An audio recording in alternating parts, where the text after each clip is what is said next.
Глигоров, Црвенковски, Трајковски. Покревањето на знамето на НАТО крај македонското, премиерот им се заблагодари на сите поранешни председатели за заложбите за влез во НАТО. Но во напишаните редови на говорот немаше ни збор за тоа што направил Иванов.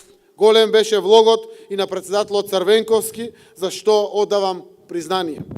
Изразувам голема благодарност и почит кон Обединетите нации и медијаторот Метју Нимиц. Шефот на државата не беше ниту меѓу присутните. Покана за настанот добил откако завршила церемонијата. Откако заврши настанот, ја добивме поканата за присуство на председателот Иванов.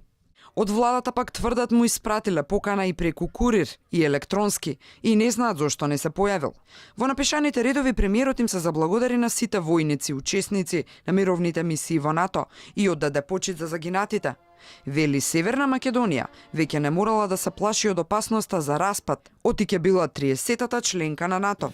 Вие, почитувани граѓани, од првиот ден на независност ја препознавте улогата на НАТО како најголем гарант за надминување на опасноста за дестабилизација и распад на државата.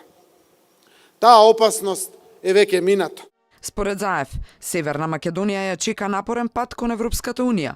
Понекогаш, вели Брисел ке барал и влакно во јајцето, ама се што ке сме правеле, ке било за евростандардизација и себе реформирање, а не за тоа што ЕУ барала.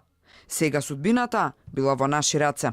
Меѓу присутните беа и неколку мината од независната пратеничка група од ВМРО ДПМНЕ.